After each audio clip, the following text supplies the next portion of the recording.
Run inside, okay? I'm not doing this right now. All right, 1, No. 2, Stop counting! 3! So, does Death of a Unicorn set things up for a sequel? And is Elliot and Ridley's story really finished? Honestly, I don't think so. There's definitely more to explore there, so let's break it all down and dive into everything we know so far. Let's talk about the ending of Death of a Unicorn because it definitely leaves some people scratching their heads. At first glance, the final scene feels a little open-ended, almost like the movie's hinting at a possible sequel, but the truth is, it doesn't really go out of its way to set one up. The emotional heart of the film, centered on the father-daughter relationship between Elliot and Ridley, actually comes full circle by the end. Their bond is repaired thanks to everything they've been through together, especially after witnessing something as vast and strange as the cosmic scope of the universe. It's not just a sci-fi gag, it's a real turning point for them. Even though the movie doesn't spell out exactly what happens to Elliot, Ridley, or Griff once the credits roll, their character arcs feel pretty complete. That's the thing, a story doesn't always need to tie up every little detail with a bow to feel finished. And with this film, their emotional journeys are more important than knowing whether they got out of jail or went straight home. In that sense, there's really no pressing reason to revisit their story. They've been through something wild, survived it, and grown because of it. Now, that said, the ending does throw a few curveballs. It's kind of bold and brutal in the way it wraps things up, and that's actually very in line with the rest of the movie.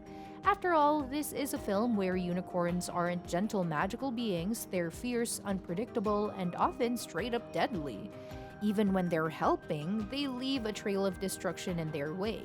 So the final scene where the unicorns seemingly attack the police car carrying Elliot and Ridley, that's not out of character for them at all. It's chaotic and violent, but also kind of poetic in a weird way. It reminds us that these creatures don't follow human rules. What makes that moment especially interesting is how the unicorns lock eyes with Elliot, like there's a silent understanding between them. It's this blink and you miss it signal that something big is about to happen. And sure enough, the unicorns charge in, crashing the car off the road. It's wild, but also feels like a full circle moment. These creatures that started out as threats are now almost acting like guardians. Dangerous, horned, terrifying guardians, but guardians all the same.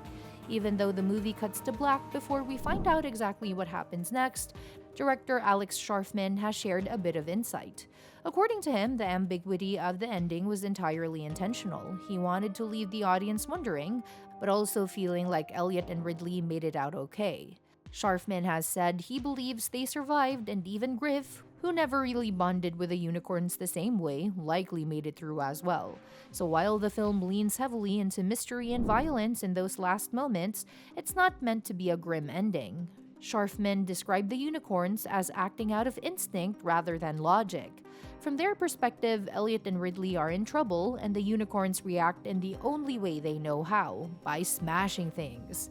They don't really grasp the human concept of due process or law enforcement. They just see their allies being taken away and figure the best way to help is brute force. It's chaotic and messy, but oddly touching in its own way. Now shifting gears a little, one thing that stands out about Death of a Unicorn is how funny it is, like almost too funny.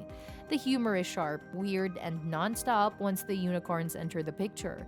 That's part of what makes the movie so entertaining, but at the same time, it can feel like the comedy is crowding out everything else. There are some deep themes tucked into the story, like grief, the corrupting power of wealth, who gets access to healing, and what it really means to be human, but they don't get much room to breathe. The relationship between Elliot and Ridley is one example. It's clearly meant to be the emotional core of the film, but there aren't a lot of quieter moments between them to flesh that out. Elliot is so laser-focused on impressing the Leopold family that he barely lets Ridley speak half of the time. And while that's obviously part of his arc, it starts to wear thin. A few more grounded scenes between the two of them could have made their dynamic hit even harder by the end. There's also the issue of the unicorn lore. The movie keeps referencing it, circling back to the same bits of info, but it doesn't really expand on the mythology. That might have been fine if the story just wanted to stay in the realm of absurd comedy, but since it does try to tap into bigger ideas like cosmic magic and eternal bonds, it feels like a missed opportunity not to explore the world more. Thankfully, it avoids the typical let's explain everything in one big info dump scene, but still a little more depth would have been nice.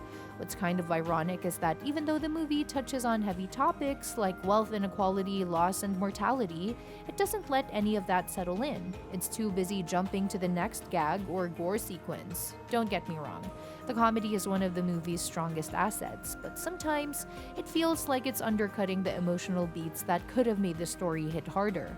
There's something powerful there, it just doesn't always get the space it deserves. Despite those nitpicks, Death of a Unicorn is wildly entertaining. It's goofy in the best way, blending horror and fantasy with off-the-wall humor and some truly jaw-dropping creature design.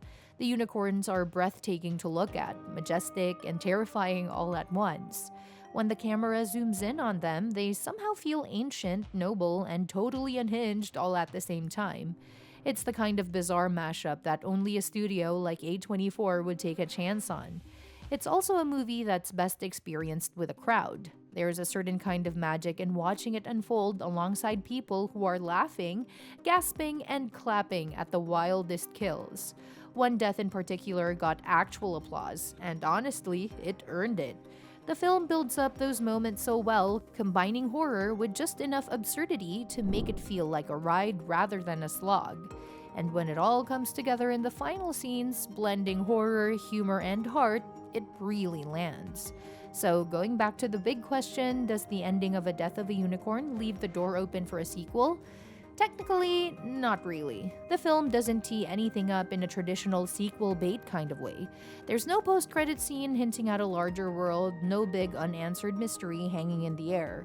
Instead, it gives us something a little more ambiguous and reflective, letting us imagine what happens next, but also signaling that these characters have reached a meaningful conclusion. Could a sequel happen? Sure. There's enough interest in the unicorns themselves and the weird little universe the film creates to justify a second chapter if the filmmakers wanted to go there. But it's not necessary. The movie tells a complete story even if it doesn't spell out every detail.